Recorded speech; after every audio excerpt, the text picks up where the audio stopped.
But yeah, the reason why we had to go through all that just now is because the last episode we had the game at the wrong setting. We had the game at the wrong setting, so it had a lot of Manhattan Oh, sounds in the background, and it also sounded extremely acoustic. Um, and so shout out to Kato, him just coming in the 11th hour and making sure that we were all situated, because that was not a good situation for a minute. The first episode actually um, almost didn't make it in the most literal sense. It almost didn't make it, he engineered everything. and he stepped in and engineered everything.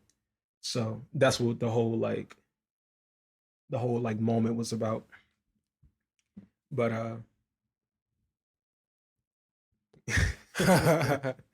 uh but yeah, man, today was one of those days where it was like, we let's just do it. Let's just do a show. Let's just do an episode.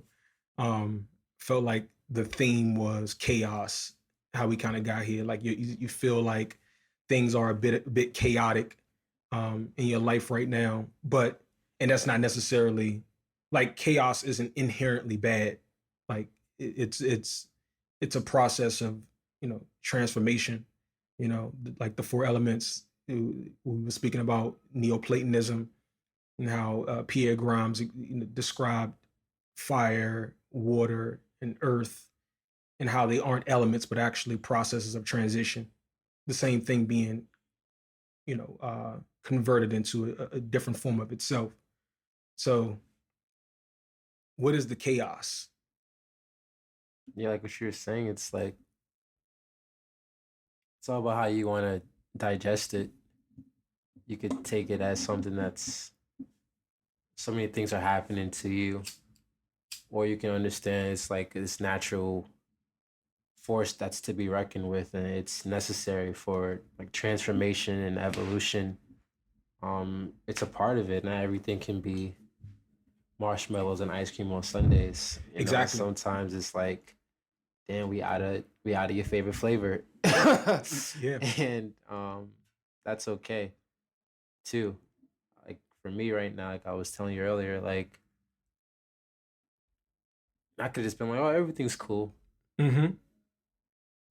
Yet, it's a lot of stuff that I'm just unused to changing in my immediate life, my immediate circle. I gotta move out the crib by 31st. My crib's still same as it is. Like I don't gotta leave by the 31st. I'm waiting on some news, potential news that's been like eating at my subconscious. And at the same time, like a lot of things are just happening. Well, I fell off my bike. I'm the bike man. I'm city bike man, city bike guy. Yashaddai city bike guy. And I be on the speed demons. I call them the Tokyo bikes Mm-hmm. because they just in Tokyo if you want it. Yeah, they go really fast. Like I feel like I'm in Paris when I'm on those bikes. Everything is just 20 minutes away. Those like the silver electric bikes that got introduced to the city on May 6th last year. I remember that because that was the day that I got the rest of my funding for Jimmy. And that was the day that we were at Morgenstein's and you Yeah. got the news. Uh And huh. little did I know that you got the news by my former boss at Nike, Yeah. It was like Paul. yeah. It's It was crazy. like it was Kismic. Um. Oh, and then we also saw each other later on that night in LES, and you pulled up again on the silver On bike. the Tokyo. Yeah, I yeah. pulled up on the Tokyo. Konnichiwa. And yeah, it was I mean, with chaos. Like right now, yeah, just I don't know. Like it's just it's a natural part of life, and being open to it. Um, well, yeah, last week I was on the Tokyo bike, and I was irresponsible, and I was in a pretty intense like not like I was in a pretty intense bike accident Mm. that forced me to be off the bike for roughly a week, and my leg to be in a restorative state. where I can't do my regular activities, and I'm deeply sensitive to my senses. Mm-hmm. So, kind of being knocked off my equilibrium affected me a lot. Had a huge effect on me. Uh, but we're thankful, fortunate that the accident wasn't, or this chaos in life isn't a deterrent. Thankful that I don't see it as a deterrent, and understand that it's like energy. You know, it's some things just to be restored, Mm-hmm.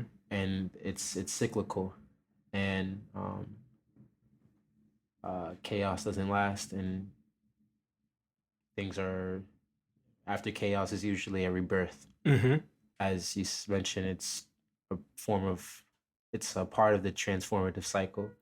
So we're grateful for chaos, grateful for ice cream on Sundays too. Yep. Um, just gotta be ready and learn from what was happening to that chaos, because chaos returns. Yeah. You don't know when. Just gotta try to be ready. Yeah.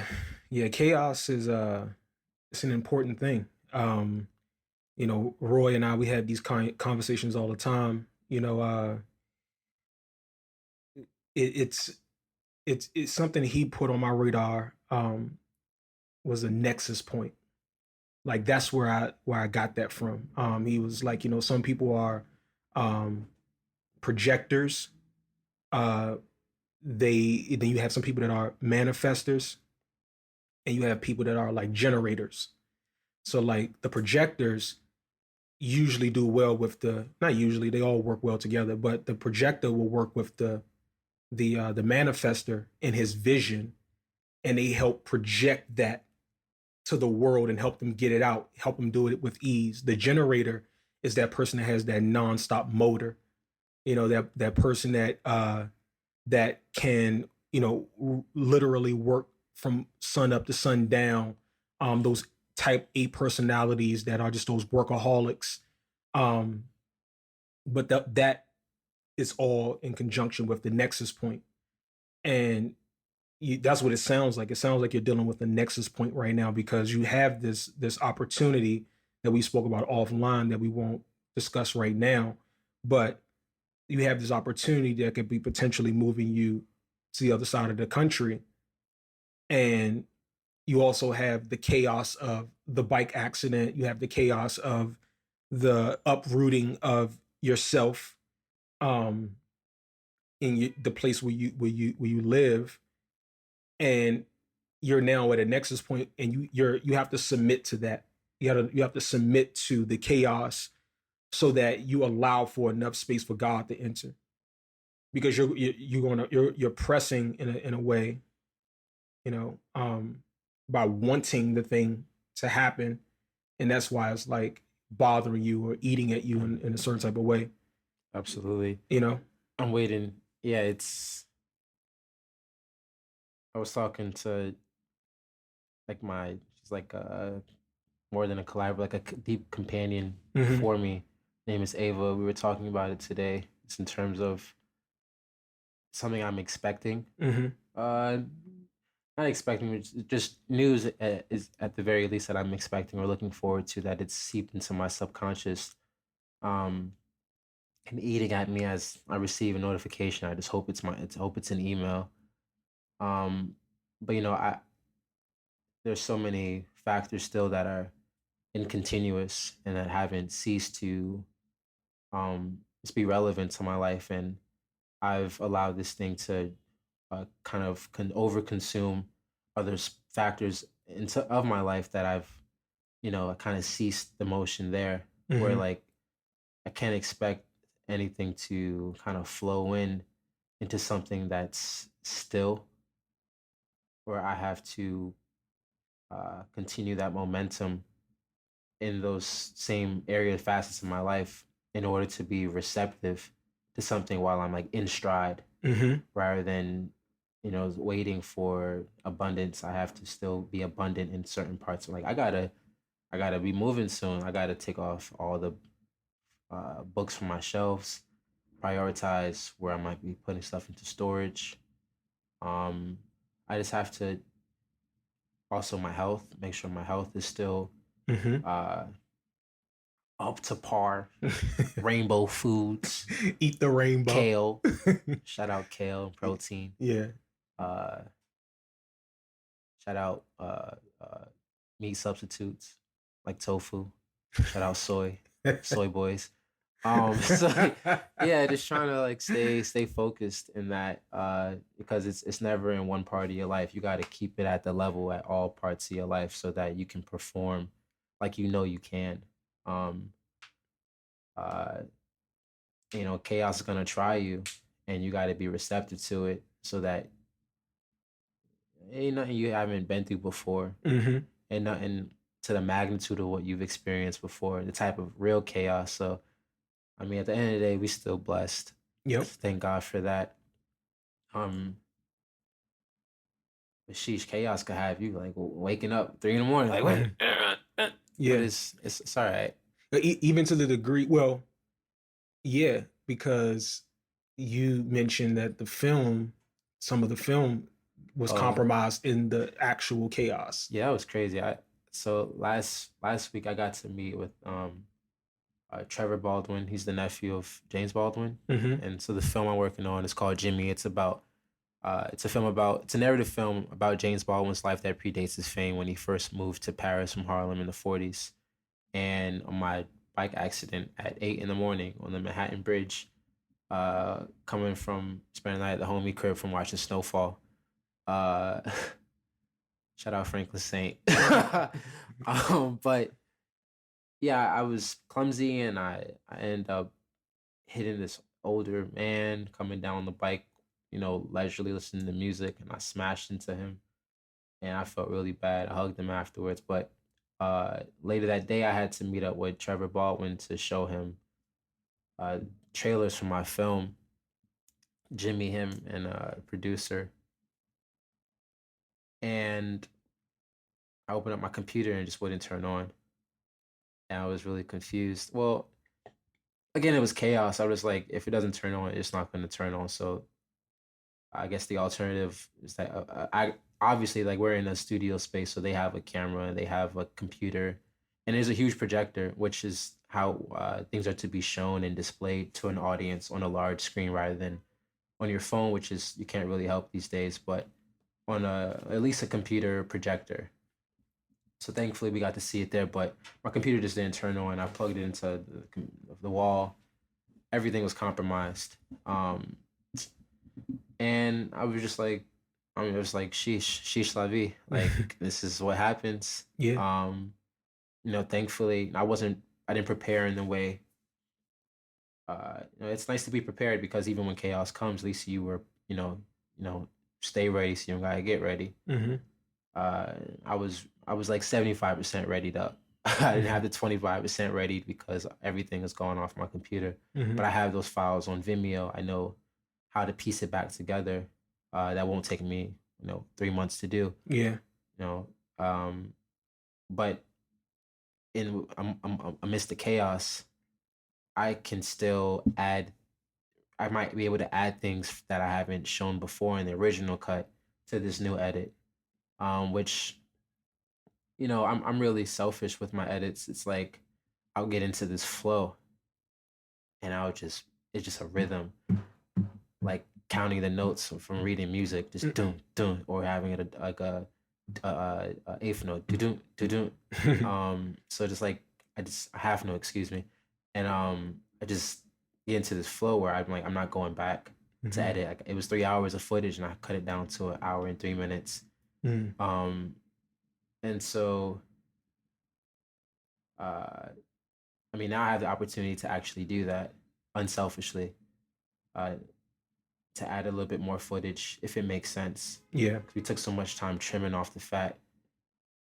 But the most important part of this is amongst the chaos, I have time to reflect. And a lot of parts of these trailers I have in the trailer, but I don't actually have in the film. So, and I thought about that before, but I was like, I'm not going in to add that. But it's, you've helped me coin this years ago when I used to just flood your DMs with questions. It was like, you would just be like, and I used to message you like paragraphs of things, or I used to meet the character count So I had to act like just like copy something in my notes, then paste it so it would look like I was just like typing forever. Yeah. And then you just be like, it's not formulaic. Yeah. I'd be like, what the fuck? Like I just texted this nigga like I said, like what is he talking about? Like it's not formulaic and it's not, and you just have to be receptive to what it is and understand that there's always room for some growth, even when you're cutting out. You feel like you cut all the fat out. Yeah. Like Braun got what, like 90%. He got like zero body fat, but it's always a little bit to still cut out no matter what, because it's just there. You just got to be open to experimenting. Therefore, like so many things can be found when you experiment. A new perspective, a new tone. You might already have your voice, you feel, but it's always a new inflection or a new pitch, higher frequency. Yeah. Just gotta try, and just gotta keep doing, because endurers we trust. Endurers we trust. So yeah, and to that point, first of all, yeah, it's not formulaic like that. And it wasn't me trying to be coy, or now I used to tell my mother. My mother would always be like, "That's what like," she'd be like, "That's what like sensei says to the student." Just like like you don't gotta say too much. I'm like, this means. Yeah, it's because you know it it reminds me of when we did the community project, and they wanted me to do like a master class on how we had so much virality with the phone number right out the gate.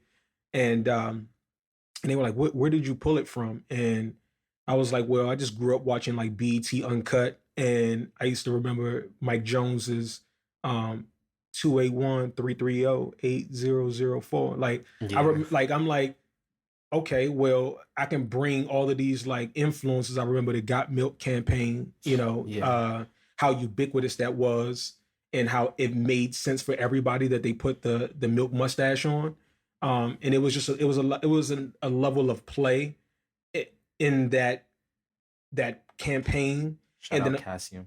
yeah, and then also thinking about the utility of putting a phone number to work, opposed to just having someone be able to call in and hear a ringtone or leave a message for Mike Jones.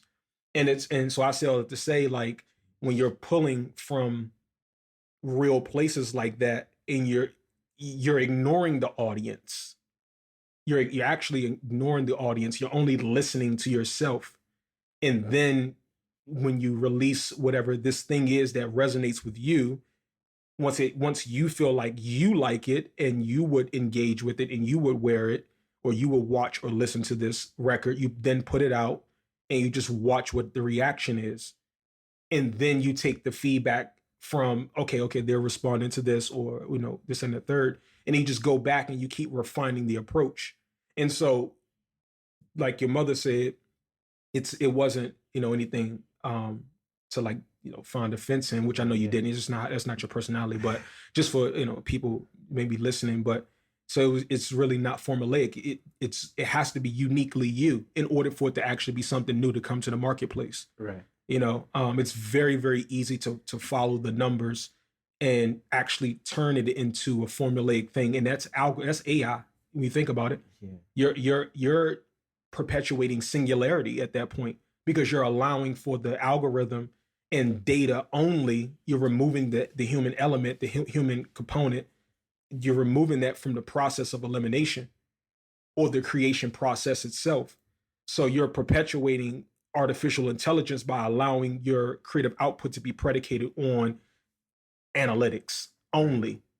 You can to a degree allow for it to order your steps, but I think that it has to be a level of a human centric approach if you want to actually connect with human beings. But if you want to go viral, if you want to appease the algorithm, then you can play that game by playing to the analytics of it all. So I guess that's a long-winded way of saying it's not formulaic. It's not formulaic, baby. It's not. Yeah. Especially when you're trying to, again, especially with creating, like the act of doing something. It's not posting on Instagram at 9 a.m. or like sponsoring something. It's really like again, like when you're dealing with natural elements, you have to trust your gut Mm-hmm. and um your intuition. Uh, and like I was saying earlier, like this conversation, I knew it was going to be fueled well because we just, I can trust my gut because I eat well. I make sure my gut health is strong. Um, how you gonna trust your gut if you don't take care of your gut? So it's really important Yeah. to like if just do it naturally. The And the gut is the first brain. That's the first brain. There I was listening to a podcast, I want to say, or it might have been an article I read, and it was talking about the symptoms of iron deficiency, and the way that some parents are able to diagnose if their child has an iron deficiency, um, is if the teacher may say, "Hey, your child is eating dirt or eating crayons or something like that," because the human body is craving what's in the actual matter. It's in the soil or what have you, right? mm, And so um, that whole process is indicative of what I mean when I say the gut is literally the first brain for the human. And so you have to take care of it because that's where all your immune system, the biodiversity of your gut, or the gut microbiome, I should say. Your gut microbiome should be very diverse. You have the proper things as feeding the good bacteria, and you have the proper things as killing off the bad bacteria. And so therefore your HPA access can be in order. When people have butterflies or whatever because they're nervous, and or you have this intuition in the moment of creativity. You have that gut feeling because maybe something is really resonating with you at your core, because your core is intact to such a degree that it can actually operate in the way it needs to operate. So therefore you're in a state of homeostasis. Everything is working properly, and then your brain is able to actually process things in a way that can yield high levels of creativity. mm, So it's like the health component it's baked into it all. It's baked into it, but then you also have those crazy creative moments where there's high intoxication, there's euphoria. You can make music to say, you got to be high to listen to this, because they are actually tapping into what's happening in at a gut level. yeah. Like the amphetamines, the codones, and all of that. Like it's a music, it's a sound. You're hearing a sonic representation of what's happening on a biological level. Right. That's what you're hearing. You're hearing that sonically, and that's beautiful because it's actually it's indicative of the connection between the physical and the thing that is intangible, the music, which is metaphysical, playing with frequencies and things of that nature, right? So um it's a beautiful process. I was I was I stumbled upon a Leonardo da Vinci. One second, let me just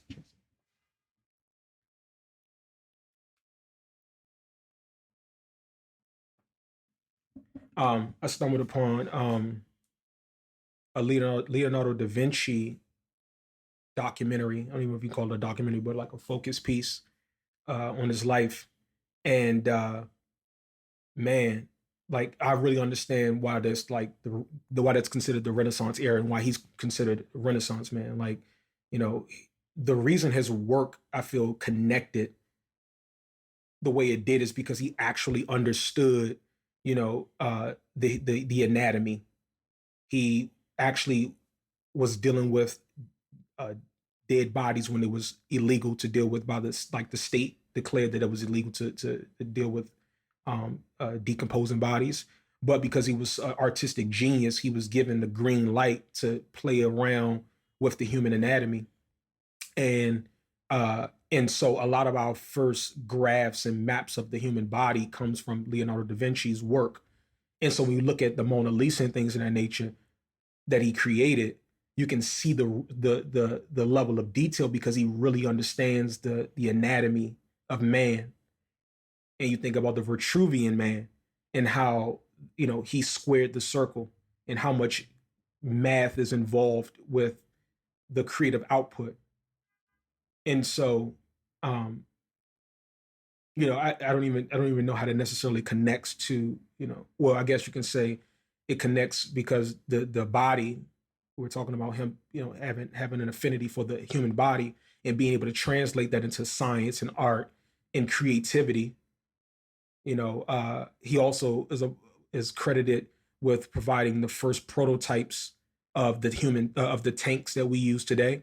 It was based off a tortoise shell because he played with dead bodies, and not even, I want to say played with, it feels like I'm reducing what he actually was doing. He was studying the human body, and because he achieved such success and a high level of, like, high level of complexity, he was able to then leverage that into studying dead animals. And so that's the connection between understanding the body and creativity. I think at its highest degree, maybe, just have someone be able to take that and then also be able to engineer literal, modern technology today, have the earlier prototypes of modern technology today, basing it off of the tortoise shell. And the earlier prototypes was wood slabs, steel, and then the strongest men on the inside cranking the wheels with other soldiers sticking out spears on the outer, through the holes to the exterior. And that was how they would want to move with the earlier prototypes of the tank, but it didn't make it into to I guess it didn't make it to the manufacturing stage because it wasn't possible. It wasn't usable on the battlefield. Greek Spartans did that, right? Spartans used that. Maybe. Yeah, I remember. Maybe. It's like the goal is just to reach as many as people as possible. Maybe, well, I can't speak objectively to that. Mhm. But when you're making things, it's I guess always a pleasure when people can relate to something that you were that I guess when you make things, it's always a pleasure when people can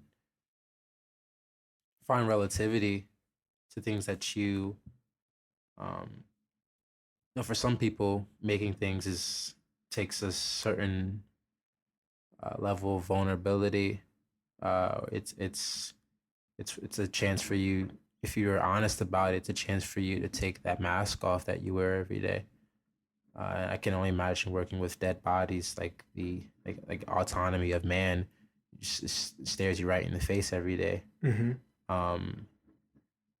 That Mona Lisa, I haven't seen it in person. Probably skipped the line. But I haven't anyway. I'm just thinking about it. Like I know, like just I don't think I can really speak about it because I haven't seen it yet. But I just know how people react to it. It's like psychologically, how it's like a Madeline effect almost, or like it can like strike at a memory or feeling so innate to the human that I've heard people talk about how they've shed tears looking at it. It's like the Madeline effect. I think came from which writer was it? I forget, but he talks about the Madeline effect in terms of like they speak about it in food and like in food culture about when you eat something for the first time or when you eat something it takes you back to your childhood, that like your first lick of ice cream or your first Madeline that your mother used to make whenever you had a teary-eyed day. She'd make it every Thursday evening. It's something to like look forward to, or just, again another like sense of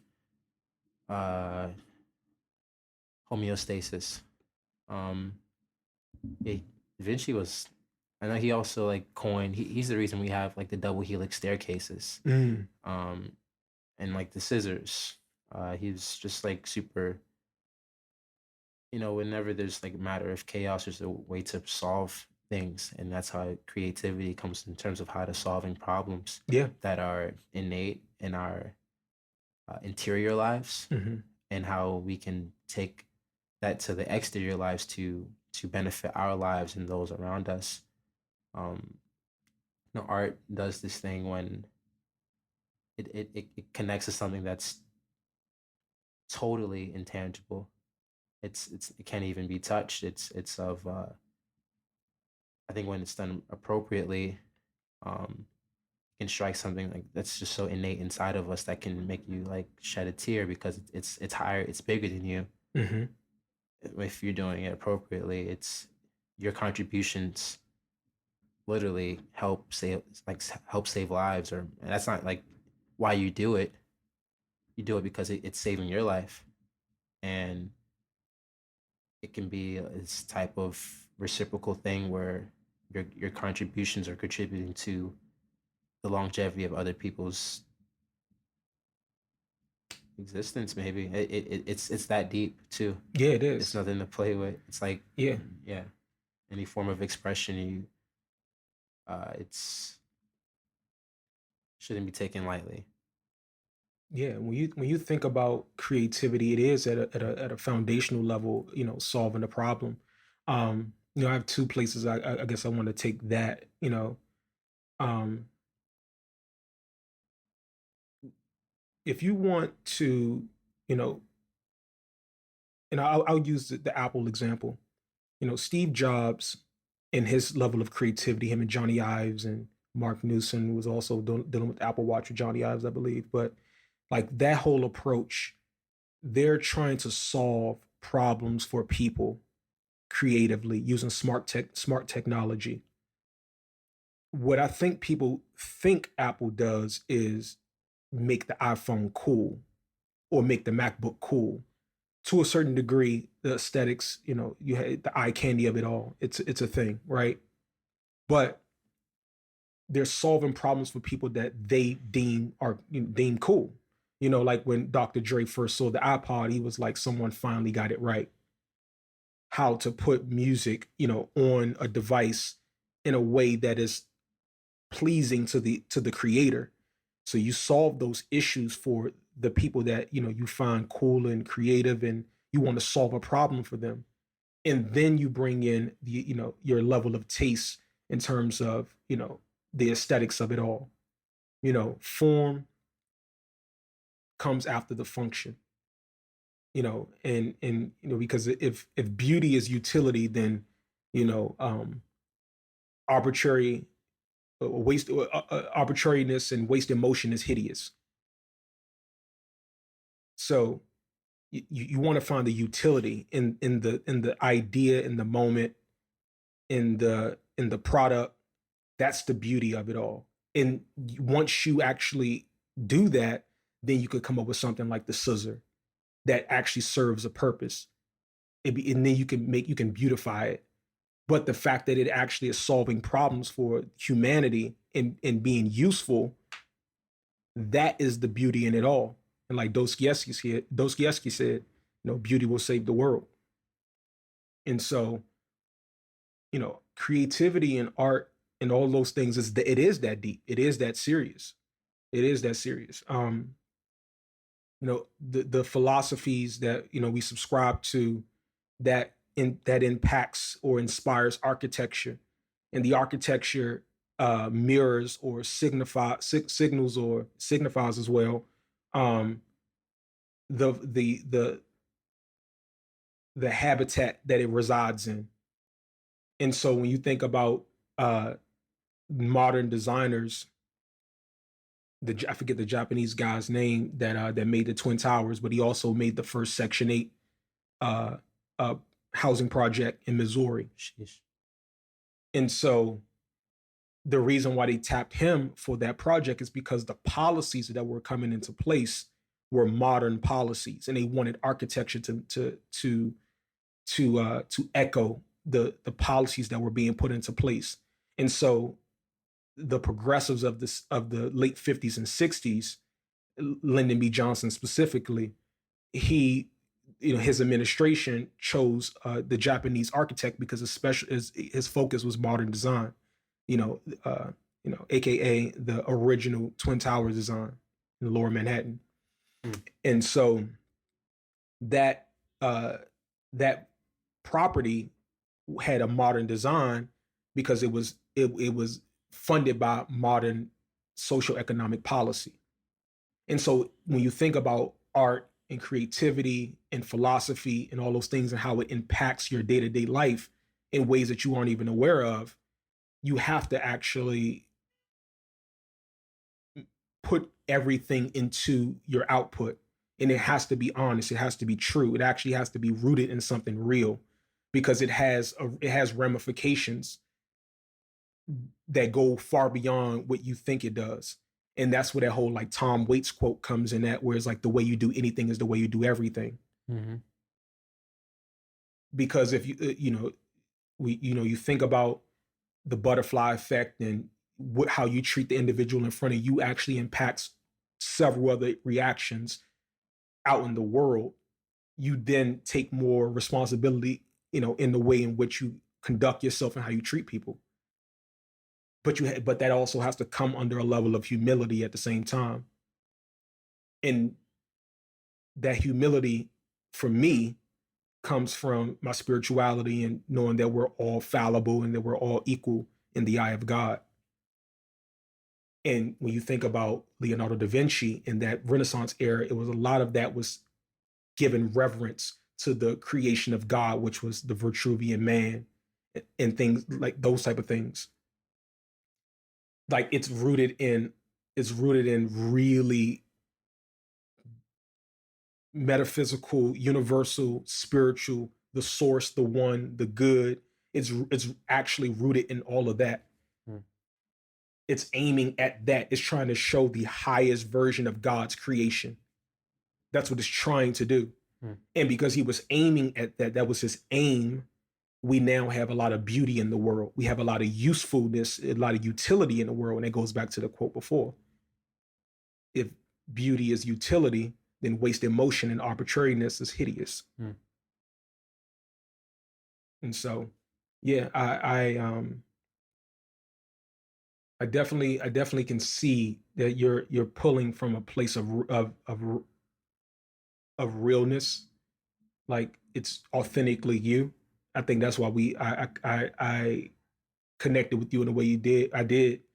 Um, we kept running into each other, and I was like, me and James we had a meeting in the neighborhood, and I was like, let's kill some time in Blue and Green. Let me see what they got in here, and then lo and behold, you were in there, and I was like, I gotta see what's up with this kid, and I keep running into him, but Now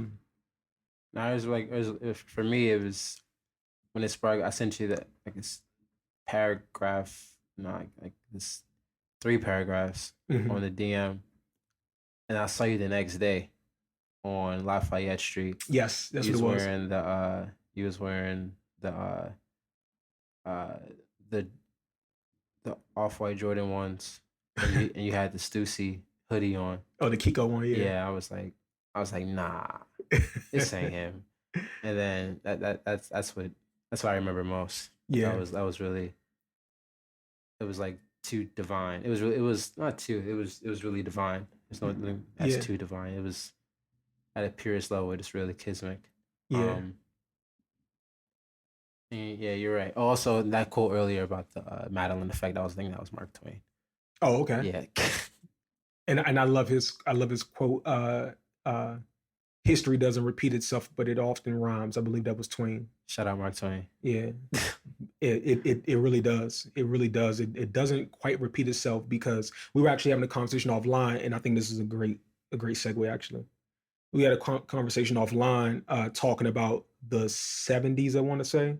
I forget what I forget the catalyst to when we were talking about the 70s. Because I was at the flea market. I go to the flea market. Oh yeah. I get ice creams on Sundays, and I go to flea market, Chelsea Flea Market on Saturdays. Yeah. And it's this guy. His name's Danny. He a weird dude. Shout out Danny. He gave me $20 every time I see him. But there's this white lady. Her name Janice. Shout out Janice. Shout out Kojo and Alan. We was at the Kojo's booth. He's a merchant vendor for a lot of African sculptures and artifacts, fabric.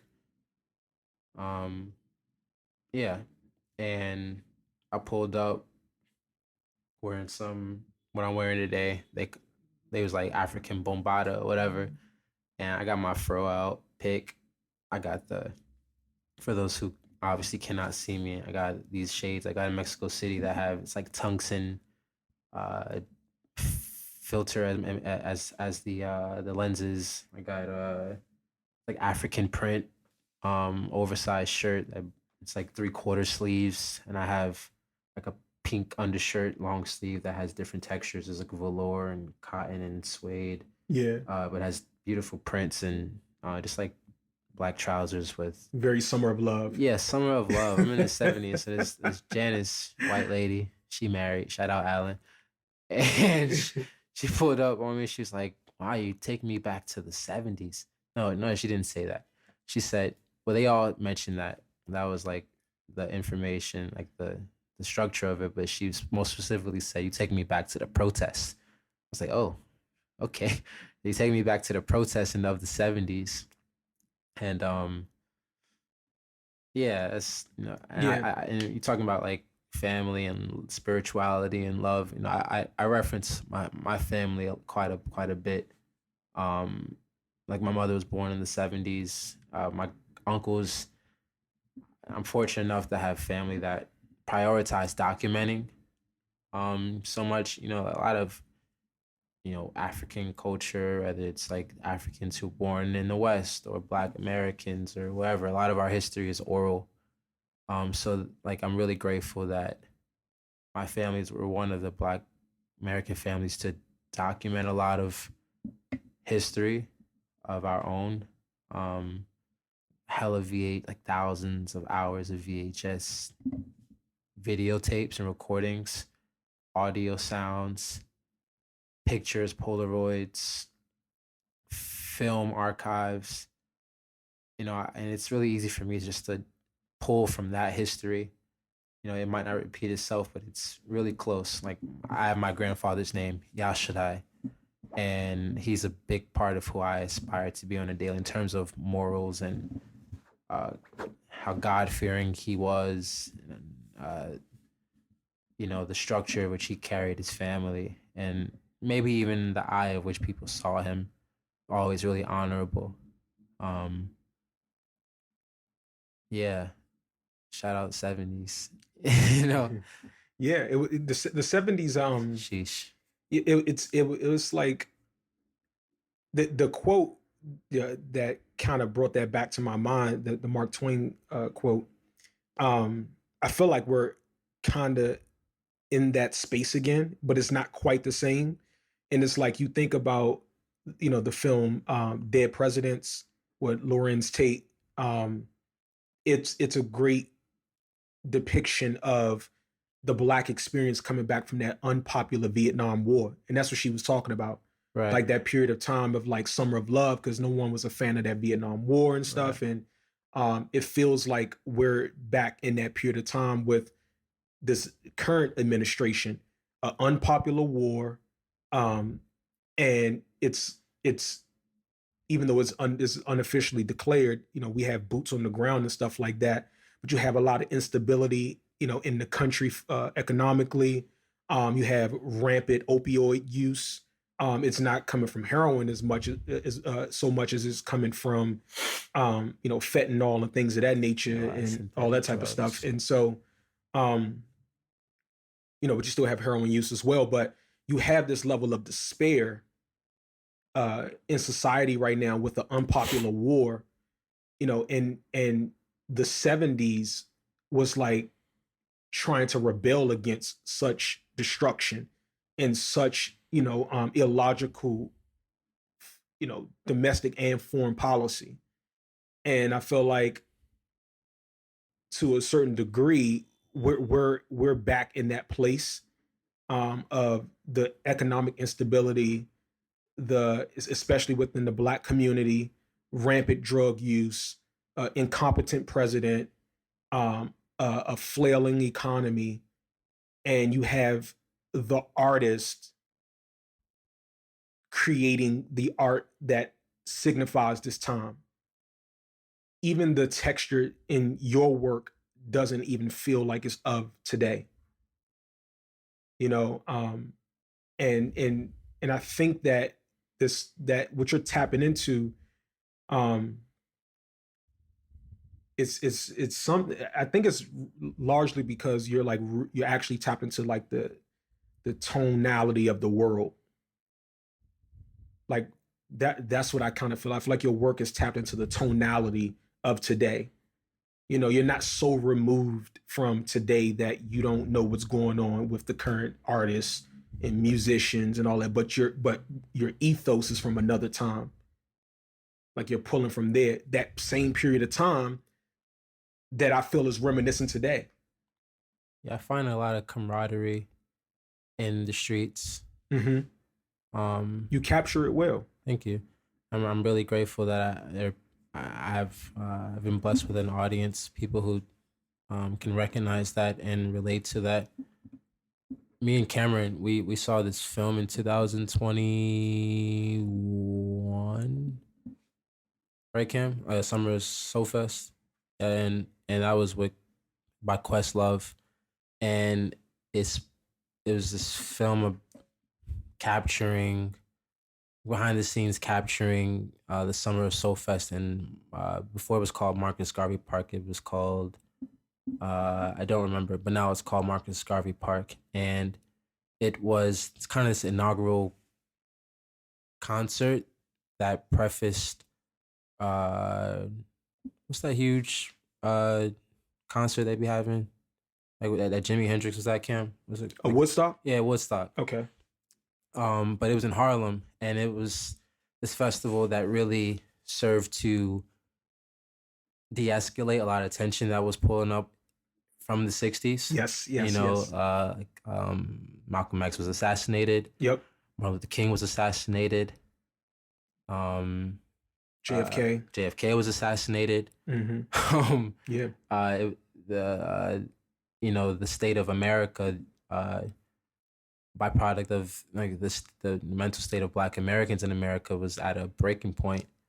Doesn't it feel like today? It does. And music and how some artists, even during the Vietnam War, felt obligated to not speak, or they didn't want their art to reflect the times. Some have this innate feeling just to, sometimes just innate. But things that people are willing to take from inside to the outside can really help people navigate through the troubled times of what we're all living through. In the 60s, I can't even imagine people talk about even the 90s. You couldn't wear certain things if you were quote unquote tough guy.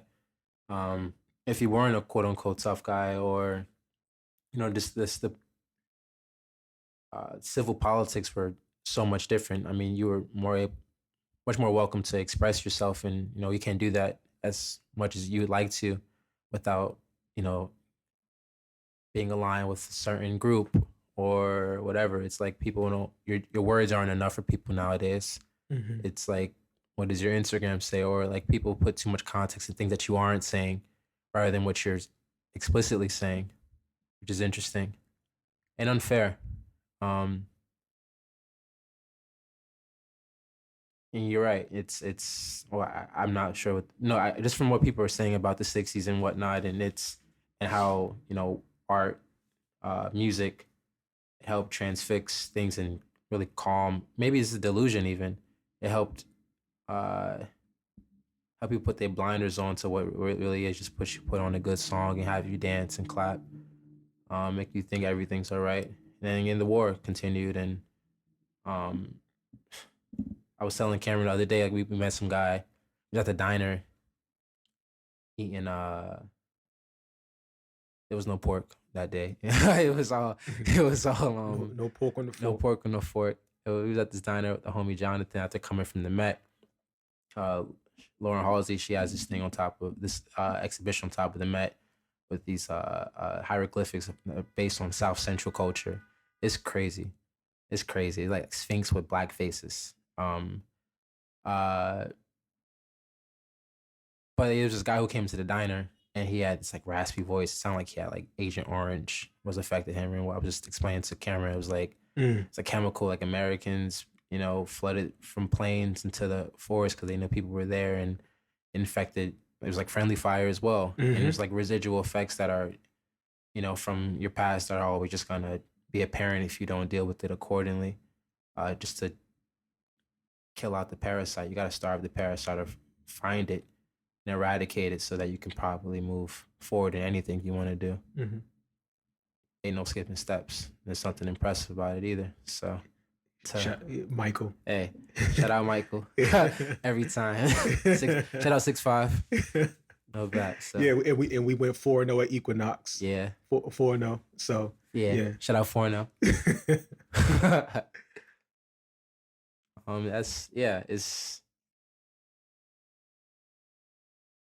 In terms of things that I try to make, I don't know. I'm happiest when people who,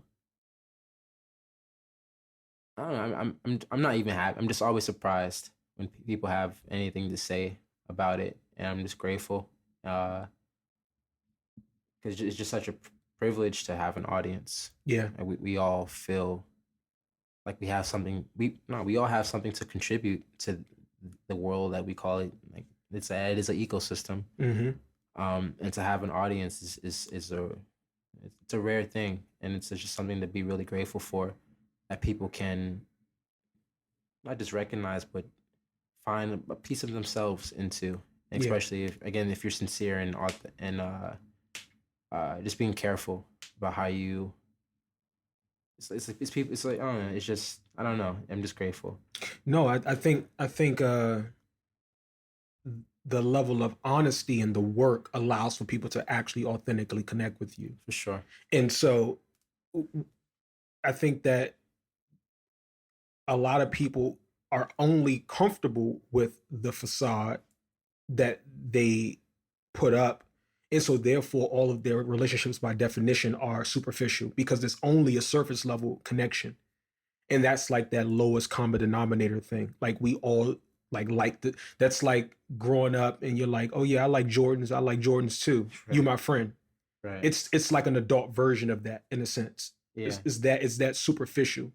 And it's like James. That's how niggas was doing math. It's crazy. And it's like, but see, once you contextualize it in that way, you get to laugh at it. It's like, why are we like playing this game? You like Ralph Lauren? Oh, me too. Yeah, so you my man. Nautica sweats? Yeah, we cool now. Yeah. And it's like that's not like real. That's not real. Right. And it's like, right.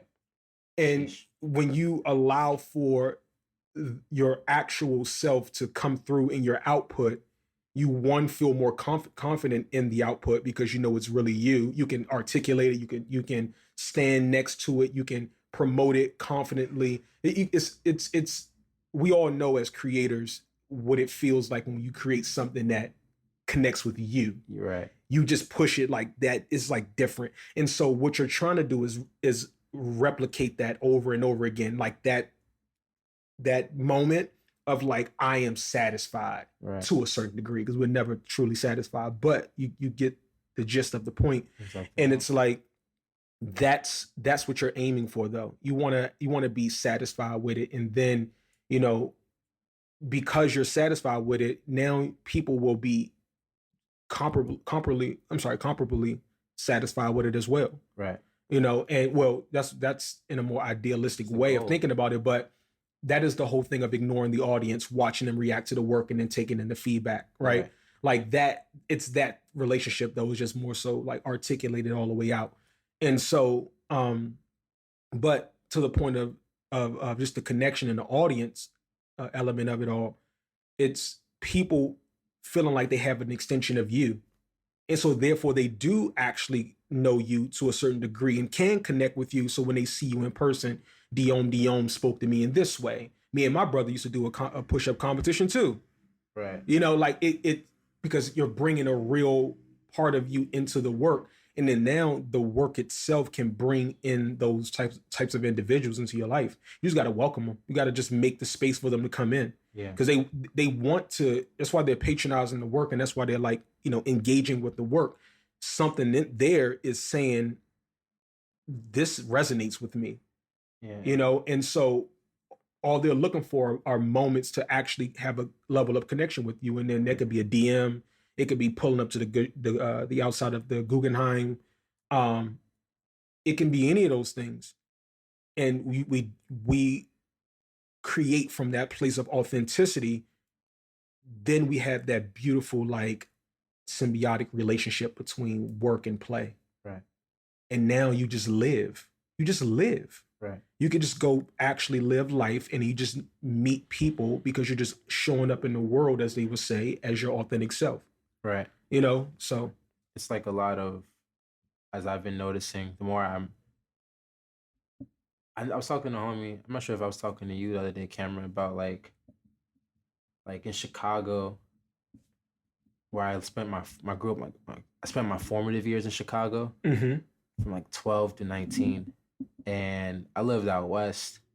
That's when D Rose became MVP, Sosa, Chief Keef just came out, and I had just moved to Chicago from Chesapeake, Virginia, and I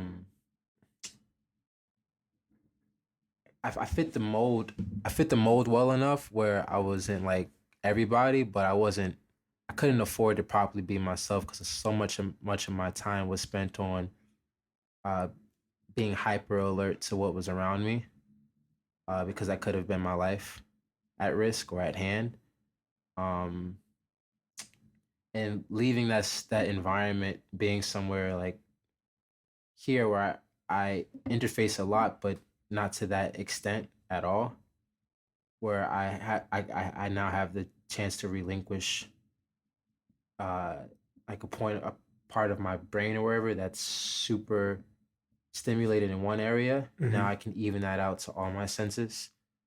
So I'm really grateful that I'm able to fully express myself like that, because there was a point where it was hyper vigilant and just like what's around me, looking at people's handshakes, people are wearing, listening to people are saying, being hyperly emotionally aware, and like of my surroundings, because that was just the environment uh, that we were in. So being able to leave that, and giving a lot of credit to my mother in terms of, well, everything, but more specifically allowing me to always be myself. Since a kid, I used to talk and people would be like, "Why you let your kid talk to you like that?" Because people just interpret expressing myself, excuse me, as talking back to my parent. And she's like, You're not talking back. I'm just expressing myself." I'm grateful for her to allowing that for me. I remember she used to always just talk about boxes and whatnot, and putting myself in one and never keeping myself in one. At a young age, at like 7, like we're having conversations about that when like 6, 7, 8 years old. And expression and doing that authentically, I think yeah, I'm just really, I don't know how like one gets to a certain point, because there isn't one, like there isn't any like nexus that you can attribute to how you are today. It's one thing is responsible for the other, and it's not one part of your life that shifts everything. It's but 2001, yeah.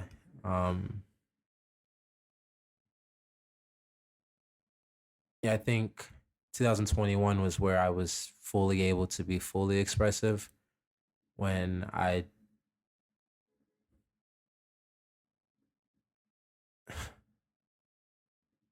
uh I was able to be fully expressive um after my mom died and after my aunt died.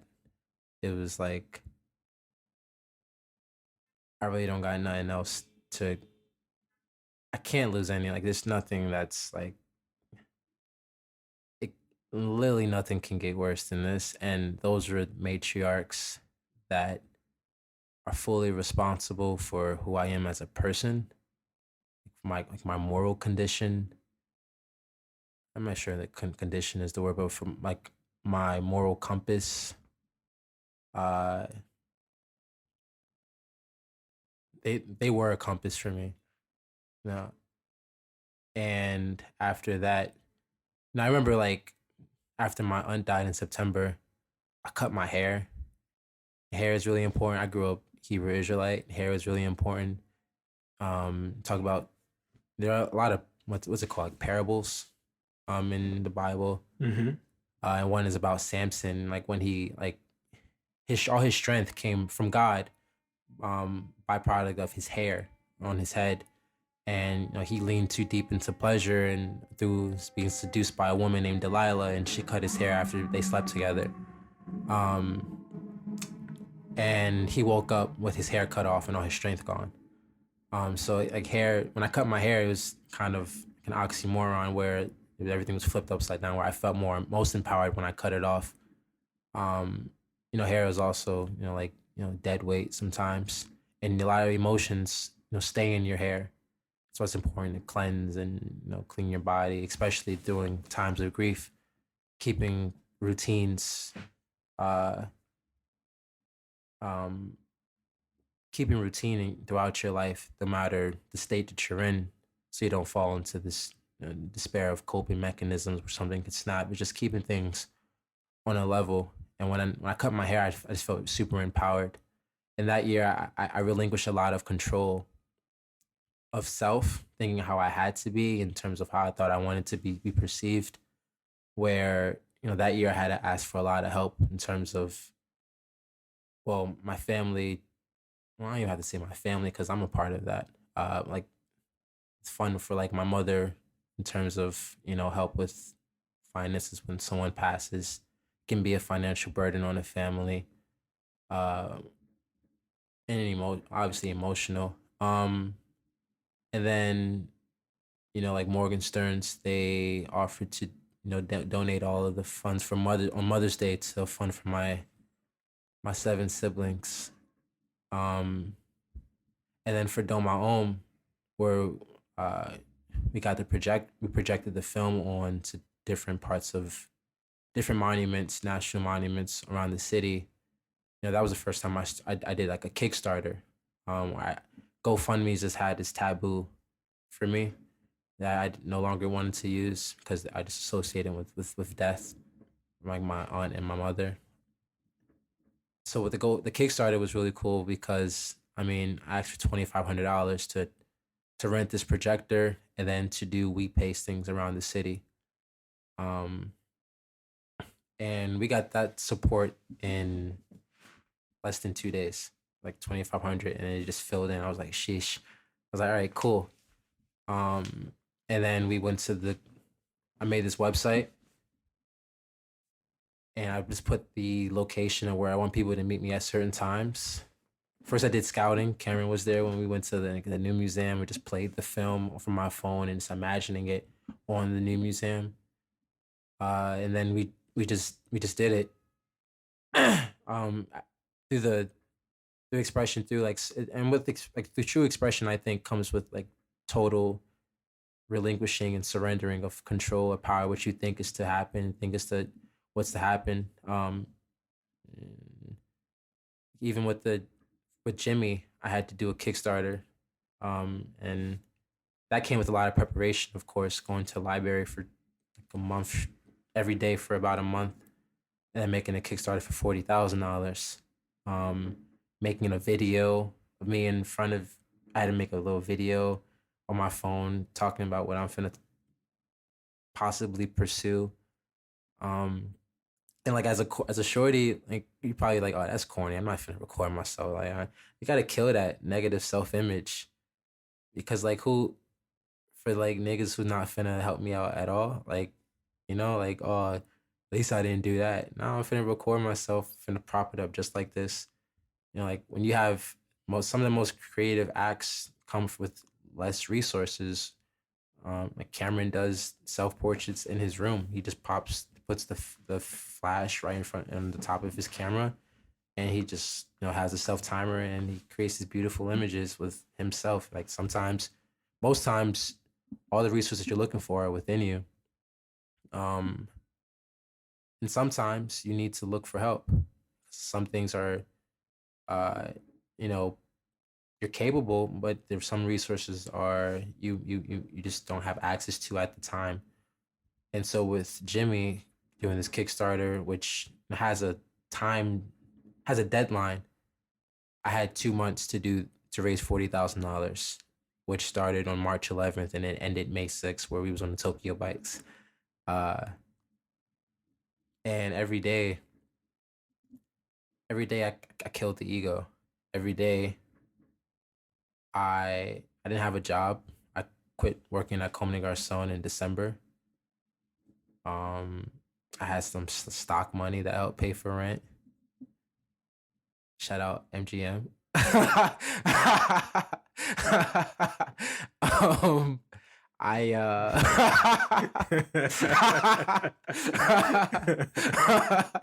oh, shout out Quayla. And I went out every day I went out to ATC Images on Allen Street in Delancey to print out posters. Shout out Teddy Tron. He designed a poster for me for Jimmy with a QR code, and I went everywhere with it. I went to Paris with it. I had little baseball cards with the QR code in it. I gave it to everybody I had. I remember going outside. I didn't make any like actual money because I just sacrificed everything. I was like, I'm not gonna. I don't know. I just felt like that's what I needed to do. I had to. I feel like I couldn't afford to be distracted by anything. Everything had to go towards this. I couldn't. I just had to be on my Dean. Where like the only income I actually had throughout that time, a 2 month radius, was taking my saxophone outside one day, and someone put in $3 into my horn, and I almost cried. Tears came to my eyes at least. But it was just like a little reassurance can go a long way. Pouring into others, and I wasn't doing it for funding. I was just going outside practicing my horn, getting my breath control right. And March 11th through May 6th, the last day, I had raised $17,600 through the help of 120 donors, 118 donors. We had raised $117,000, and that I figured that out as we were doing a fundraiser at Morgenstern's Ice Cream. Shout out Nick Morgenstern. Shout out Morgenstern's every time. And if you had donated $20 to the fund, you got a free cone, and I was there. And that was then when a really generous donor sent $23,000 in like with 30 hours left of the fund, capping it off at 40,000, and completing the fund. And and then that was beautiful. But then the job actually started, and we went out to go do it. But that all happened from just, I won't even say sleepless nights, because I love sleeping. It's important for me. But I wake up early in the morning, and I went out to get it. I screamed a lot, just this whole thing is just pure delirium. And it can be hard on the mental, if you aren't, if you don't have a community if you don't know how to surrender yourself to people so they can open themselves up to you, so that you can pour into each other, so that encouragement, there's a lot of room for encouragement, like self accountability, that can help fuel you on these journeys. And it takes all of you, not a little of you. Can't be half-assed. And you gotta every day just put your best foot forward and kill that negative self-image of what people might perceive of you to do. I don't care. Like, they still gonna be watching a year from now about what they thought. Well, I'm not gonna say people. I'm not also into the business either of thinking like people hating on me or want to see me fall. It's like You don't even pay attention to it. it's not my business to care. Yeah, it's And actually not. like we genuine as puppy love. Who like why would people want to? I don't even like puppies, but you know, like Using it as a catalyst. Yeah, to make the point. exactly. Yeah, people understand. The people really don't like when you don't like dogs. But anyway, Wow. but yeah, it's about just like showing up and at least trying. Yeah. If you don't try it, yeah, it's hard, but it ain't meant to be easy ever. And but the process is not formulaic, but it's you gotta get up Yeah. early, and you gotta put it on your back, and that when you're doing it sincerely and everything is like also the motto is like it won't fail because of me. Yeah. Like Yeah. this how God did. He did. So, He did. It's been a lot of times, where you just don't know how it's going to work out, but it works out. And I think that, with this show, that we're doing, it's honestly meant to be a glimpse into just a real conversation about what's going on, because it's not all good, and it's never all bad. Um, but I think that the ego doesn't allow for people to actually own their losses, and because no one is egoless enough to own a loss, then they perpetuate the playbook that was used prior to them, because they have this perception that it was a 100% winning playbook. It was never an ebb in that flow, and so what I love to do is like actually own my losses.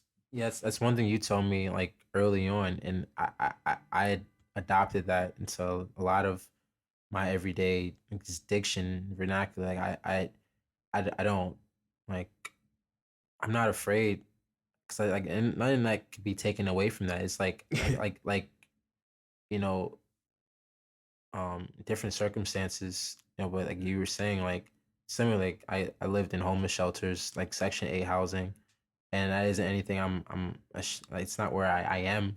It's where I'm from, and we have so far to go. Yeah. And it isn't anything that I like. It if it comes up, I'm not finna like duck my tail or nothing, or even about my mother anymore. I used to like feel weird even talking about her in the present tense. And I still do, but like if it comes up, I'm not just feeling like I don't know. It's just it's like a loss isn't something to be ashamed about, or it happened to you. It's just a fact. Yeah, in a certain way, in one way, we we romanticize struggle and equate struggle with validity of blackness and the validity of your success. Michael and I had this conversation, and I'll save the save a lot of this for when we speak. But it was a portion in the conversation where he said to me, he said, I would rather be Dale Curry than Steph Curry, and I know you would too. He was like, I would love to be the successful father that creates a situation for my son to be a Steph Curry. But the catalyst to that point he made was me speaking about, uh, the validity of blackness in conjunction or in comparison to the amount of struggle you went through. I don't even talk about that my mother had me when she was 15, Section 8 projects, the whole nine. It was something I actually was ashamed of, and this is like it's just like a segue, from what you just mentioned before about wearing certain things on your sleeve and not being ashamed of it. And but to stay on topic, we were speaking about that because it was like 50 Cent, for example, like his validity of his success and his blackness was certified because he went through so much trauma. No one ever questions his blackness because he suffered enough. Right. So what does that do on a subconscious level to the psyche of Black men in particular? That's where the ego comes in. You can never take a loss because you got to be the man to survive all of the struggle in order to have the validity of your success and the validity of your blackness. That's a lot. Yeah. That's a lot. And so when you think about stuff like that, it helps you better understand why we trick ourselves out of learning opportunities which disguise themselves as losses. Right. We trick ourselves out of those moments because we have men before us that are too prideful and too full of ego to own their losses and say where they had missteps. And then on the other side of it, we relish the struggle because we feel like it validates the success in the blackness once we actually achieve. Right. And then you have people that are afraid to achieve because they don't want to be known as being smart. And so like it's so many layered things there that can be unpacked, but I don't want to, dominate, the conversation and go all of those routes. But it's really to make the point of saying, I understand what you mean when you say you were ashamed to wear some of those things, but that level of vulnerability, and I didn't want to stop that whole stream of consciousness that you had, like the whole fluid thought, the reason why we have the show. I didn't want to stop that because but you said something earlier. You were talking about how you were struggling to express yourself, and so therefore you watched the details of things a lot. And then when I hear you say that, I've never heard you say that before. In all of the years we've known each other and had conversations over dinner, I've never heard you actually say that before. And it actually gives me a better understanding why you document everyday life the way you do. Mm-hmm. You're able, because your eye was already trained to see that. It's very reminiscent of Zeke's constant practice. Like he was explaining the philosophy behind constant practice and how he can be on, Yahoo Japan and, all of these proxy sites and stuff, and looking at these very obscure items and these very low pixel images.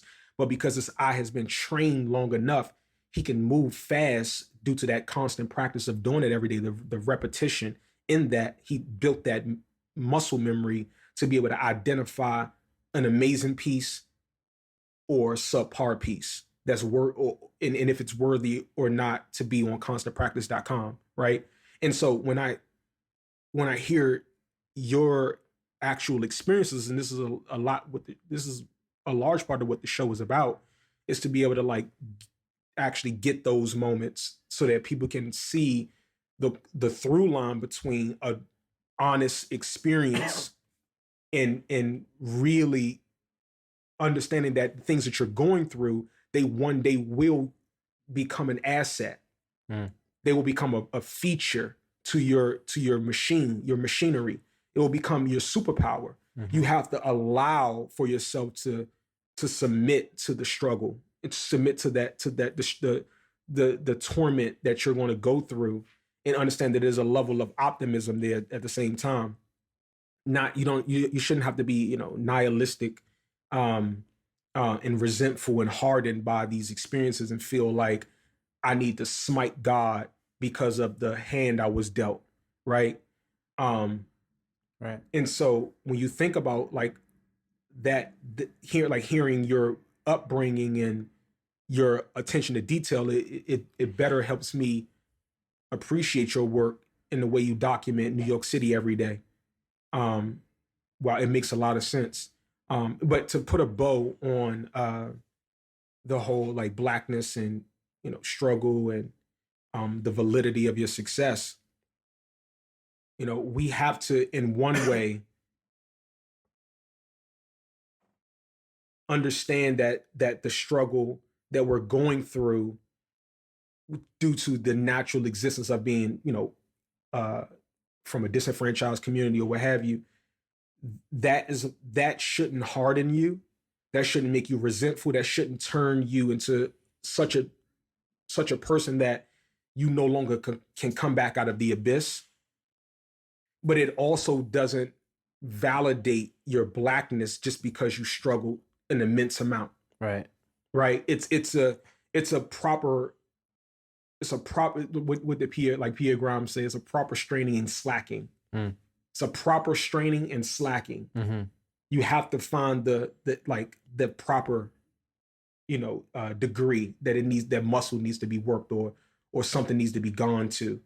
And again, it goes back to it not being formulaic. I'm not here to give you the decimeter, what you should do with the left hand and the right hand and how you should turn your face. Like, that's not like what it's about.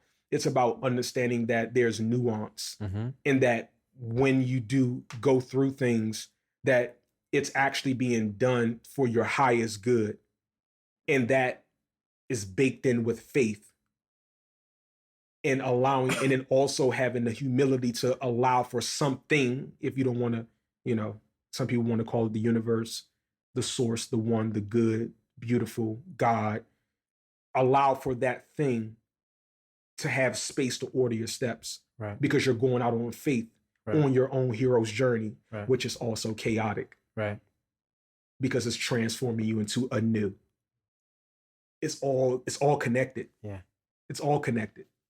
And so it's crazy. We were speaking about a new. We were talking about Kanye's 808s and Heartbreak.